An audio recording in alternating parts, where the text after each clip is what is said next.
Nesse vídeo eu vou falar sobre correção de fator de potência quando se tem um sistema de geração solar fotovoltaica.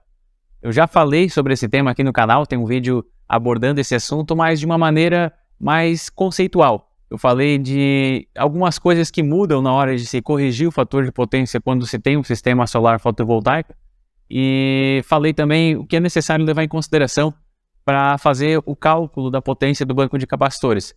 Mas nesse vídeo eu vou falar de alguns detalhes, vai ser um vídeo complementar, portanto, onde eu vou falar de alguns detalhes técnicos na hora de efetivamente fazer a correção.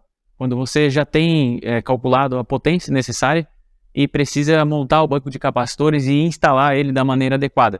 Então, eu sugiro que assista o vídeo anterior, justamente porque esse é um complemento, vou deixar um card aqui em cima para quem desejar.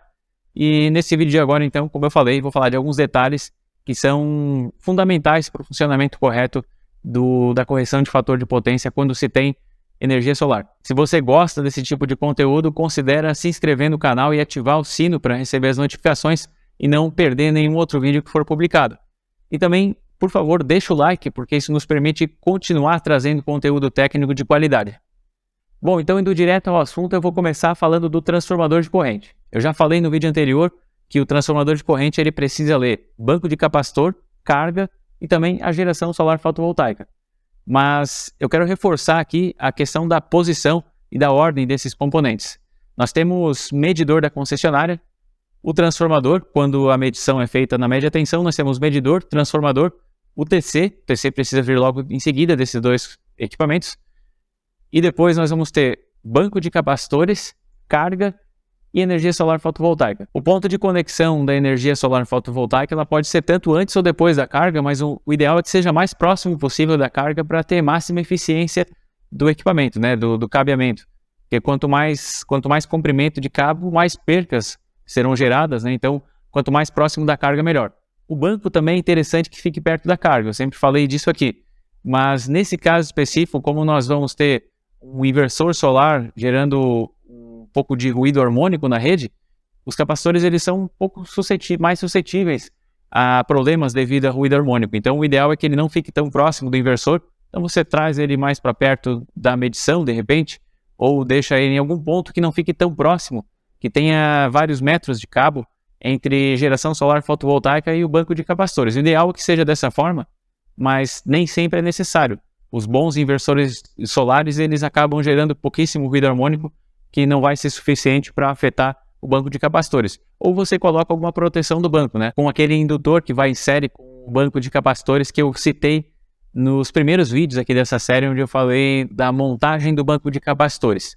Então, a ordem é essa. O TC ele precisa ler banco de capacitores, carga e também a geração solar. Isso é muito importante. Essa sequência ela precisa ser respeitada, porque diferente disso o banco não vai funcionar. E ainda falando do TC, é necessário ter um cuidado na hora de escolher o TC correto, porque geralmente se coloca um TC com uma margem de segurança, se coloca um valor maior.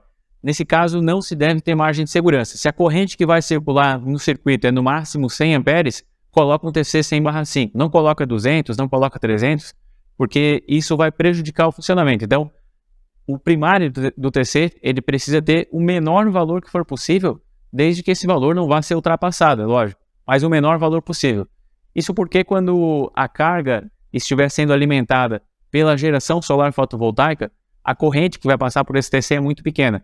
E se ela chegar ao ponto de ser tão pequena no primário e no secundário nós tivermos um valor abaixo de 60 mA, isso é 0,06 amperes, né?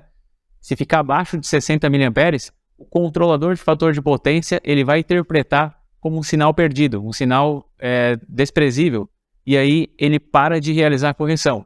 Então, quando se tiver uma corrente muito baixa no TC, a correção vai parar de ser realizada, quando ficar abaixo de 60 mA no secundário. Então, no primário isso vai dar mais e vai depender daí da relação de transformação. E se mesmo você utilizando o menor TC possível, você estiver tendo problema com a corrente muito baixa, provavelmente o seu consumo é pequeno também, o banco de capacitores também é pequeno, e aí a correção ela não se faz tão necessária a não ser pela multa. Mas eu vou colocar na tela a fórmula que é levada em consideração para calcular o valor da multa pelo consumo reativo excedente e percebam que nós temos aqui a potência ativa, multiplicando os outros valores.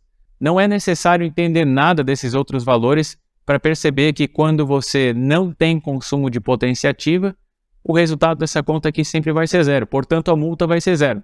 Então, se você não tem consumo de potência ativa, não tem multa pelo consumo reativo excedente, ainda que você esteja pegando energia reativa da concessionária. E por isso, então, não vai ter multa quando o seu sistema solar estiver alimentando a carga e por isso a corrente estiver muito baixa. Porque a corrente está baixa justamente porque não tem potência ativa circulando. E nesse caso também não tem multa. Então, não vai ter problema em relação à multa justamente por conta disso.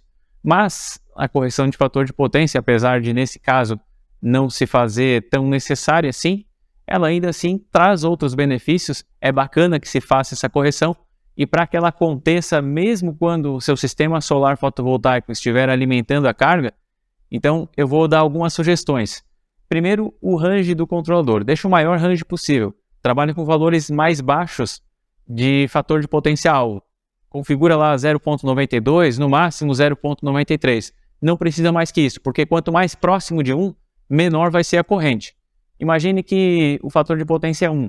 Então, a carga ela vai estar pegando energia ativa lá da geração solar fotovoltaica, energia reativa do banco de capacitores e nada vai vir da concessionária. A corrente vai ser zero, pelo que passa pelo TC que está em série com a concessionária, com o medidor da concessionária. Então, nesse caso, a corrente vai ser zero e, consequentemente, o controlador para de corrigir. Então, trabalha com um fator de potência mais baixo, porque quanto mais próximo de 1, mais próximo de zero vai ser a corrente. Outra dica é trabalhar com células capacitivas de potência pequena nos primeiros estágios do banco de capacitores. Imagina que você tem uma necessidade de 1 kVR e a primeira célula do banco é de 5 kVR.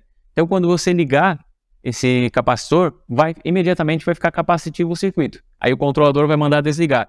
Quando desligar, vai ficar indutivo, ele vai mandar ligar. E aí fica ligando e desligando. Então, é fundamental que se tenha célula de 1 kVR, 2,5, 5, vai sempre dobrando a potência das células até chegar no valor que você deseja e assim você vai ter máxima eficiência nesse controle. Outro detalhe é, de repente, testar os controladores de fator de potência, eles costumam ter 2 modos de leitura. Um analisando a defasagem entre tensão e corrente, que é uma forma de ler o fator de potência, e outra forma é analisando a potência reativa em si. E é o modo em que você configura todos os estágios do controlador de fator de potência, todos os estágios do banco de capacitores, na verdade, que o controlador de fator de potência vai gerenciar.